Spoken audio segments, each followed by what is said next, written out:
नमस्कार, आदाब, सत श्री अकाल, जय भीम, जोहार। मेरा नाम है नवीन कुमार। अगर पहलगाम नरसंहार के बाद पैदा हुई परिस्थितियों से जो खबरें निकल रही हैं उससे फुर्सत मिल गई हो तो जरा देश के कुछ और हालात पर नजर डाल लें।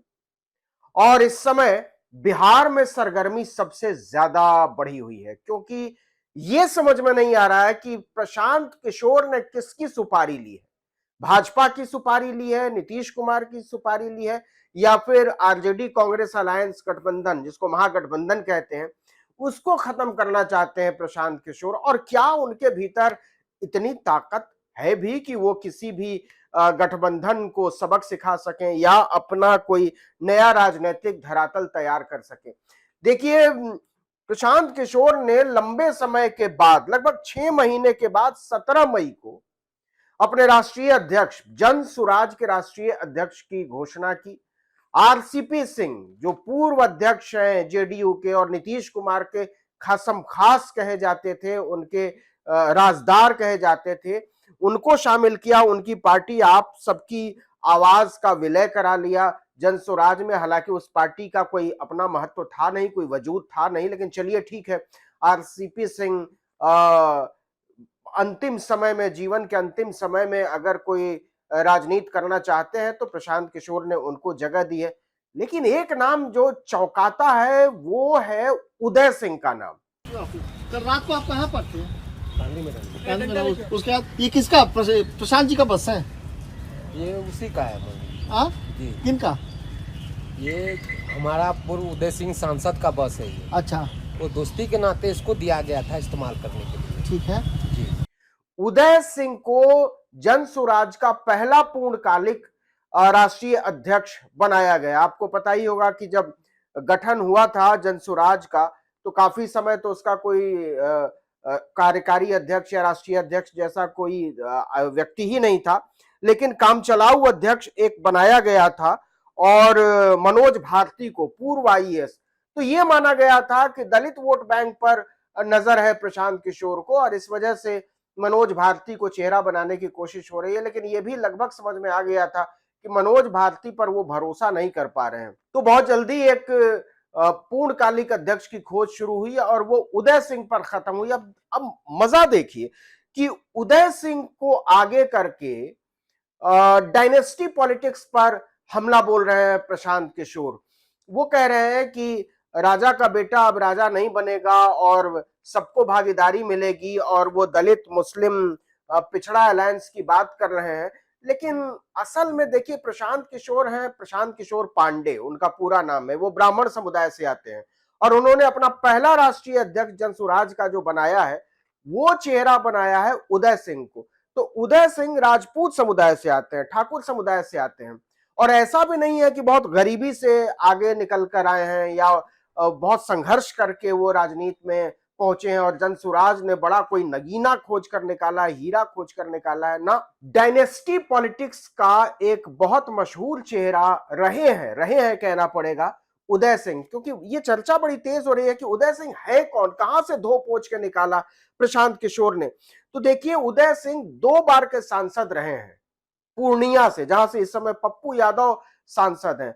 और मजाक देखिए कि कैसे आदमी को, कैसे व्यक्ति को चुना है प्रशांत किशोर ने, क्योंकि सारे थके हारे लोग जो हैं वो प्रशांत किशोर के पास जा रहे हैं, जिनकी राजनीति में अपनी पहचान, साख और जनाधार सब बहुत खत्म हो चुका है या जिनका संदिग्ध रहा है, वही जा रहे हैं प्रशांत किशोर के पास। हालांकि कहते हैं प्रशांत किशोर के पास पैसा बहुत है, वजह चाहे जो रही हो, लेकिन उदय सिंह 2 बार के सांसद रहे। और 2 बार के सांसद कब रहे? 2004 में और 2009 में।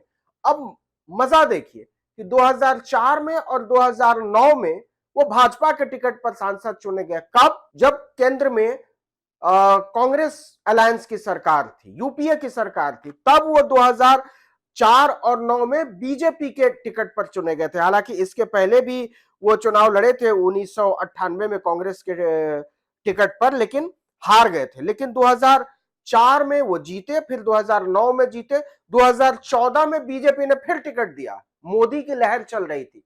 अब मोदी की लहर में चुनाव हार जाते हैं उदय सिंह।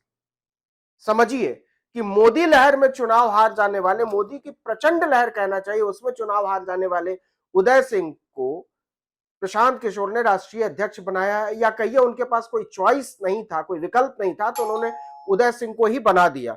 अब देखिए कि 2024 में 2014 का चुनाव जब हुआ बीजेपी का, तो वो उससे चुनाव हार जाते हैं, मोदी के लहर में उदय सिंह चुनाव हार जाते हैं। 2024 में भी टिकट मिलने की पूरी संभावना थी, लेकिन अच्छा क्या हुआ कि जब 2014 का चुनाव हार जाते हैं तो वो कांग्रेस में शामिल हो जाते हैं।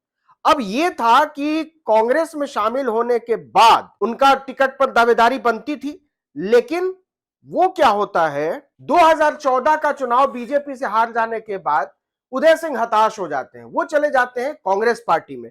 2019 का जो चुनाव होता है तब भी नरेंद्र मोदी की लहर थी और वो जा चुके थे कांग्रेस पार्टी में, कांग्रेस पार्टी उनको टिकट देती है पूर्णिया से, तो 2019 का चुनाव वो हार जाते हैं। 2019 का चुनाव हारने के बाद 2024 में भी उन्हें टिकट मिलने की पूरी उम्मीद थी, लेकिन पूर्णिया की सीट एक लंबी जद्दोजहद के बाद चली जाती है किसके पास, आरजेडी के पास। उसको लेकर कितना तमाशा हुआ आप जानते ही होंगे। तो 2024 में आरजेडी के पास चली जाती है सीट, निर्दलीय के तौर पर नॉमिनेशन दाखिल करते हैं पप्पू यादव, और पप्पू यादव चुनाव जीत जाते हैं। उदय सिंह 2024 में चुनाव नहीं लड़ पाते।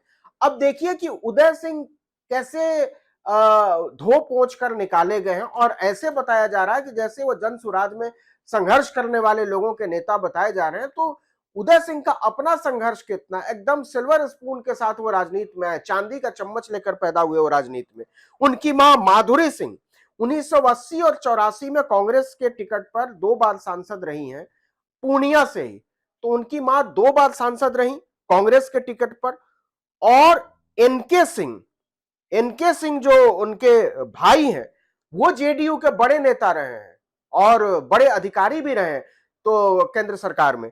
तो एनके सिंह उनके बड़े भाई, उनकी एक बहन श्यामा सिंह जो है वो औरंगाबाद से सांसद रही हैं। श्यामा सिंह औरंगाबाद से सांसद रही हैं। उनके श्यामा सिंह के पति निखिल कुमार भी औरंगाबाद से सांसद रहे, वो दिल्ली पुलिस के कमिश्नर थे और एनएसजी नेशनल सिक्योरिटी गार्ड के वो चीफ रहे, डायरेक्टर जनरल रहे। और आपको याद दिला दें कि जब निखिल कुमार एनएसजी के चीफ थे उसी समय कांधार हाईजैक हुआ था। तो इतनी ताकतवर फैमिली से आते हैं चंदन उदय सिंह, और प्रशांत किशोर कह रहे हैं कि हम इसके उदय सिंह को चेहरा बनाकर जो है हम जो पारिवारिक राजनीति है उसको खत्म करेंगे और जो डायनेस्टी पॉलिटिक्स है उससे लड़ाई लड़ेंगे और नए चेहरों को लेकर आएंगे चुनाव में। तो ये कौन मानेगा। लेकिन इससे आगे का सवाल है कि एक तरफ आरसीपी सिंह के जरिए घेरेबंदी, दूसरी तरफ उदय सिंह के जरिए घेरेबंदी, जेडीयू और कांग्रेस के ये दोनों सांसद रहे, मंत्री रहे। तो ये जो है क्या आरसीपी सिंह और उदय सिंह को चेहरा बनाकर कोई लड़ाई आरजेडी अलायंस के खिलाफ लड़ी जा रही है, या नीतीश कुमार को निपटाने का एक तरीका है और असल खेल जो है भारतीय जनता पार्टी खेल रही है। ये बिहार की राजनीति में बहुत बड़ी चर्चा है कि क्या चाहते हैं प्रशांत किशोर। कहीं ऐसा तो नहीं कि वो आरजेडी के लिए काम कर रहे हैं और नीतीश कुमार को निपटाना चाहते हैं और भारतीय जनता पार्टी के समानांतर अपनी कोई राजनीतिक जमीन तलाशने की कोशिश कर रहे हैं। क्योंकि देखिए कि शुरुआत में जब प्रशांत किशोर ने बात की थी तो उन्होंने ये कहा था कि दलित मुस्लिम को लेकर वो राजनीति करेंगे, पिछड़ों को लेकर राजनीति करेंगे। हालांकि बाद में वो डेवलपमेंट के नैरेटिव पर चले गए, लेकिन अब तो ऐसा लग रहा है जैसे वो सवर्णों की राजनीति करने वाले हैं। अपने ब्राह्मण राष्ट्रीय अध्यक्ष राजपूत आरसीपी सिंह को लेकर तो आए, लेकिन उनको राष्ट्रीय अध्यक्ष का ओहदा नहीं दिया। निश्चित तौर पर आरसीपी सिंह इससे निराश, हताश और उदास होंगे, लेकिन अब कुछ हो नहीं सकता।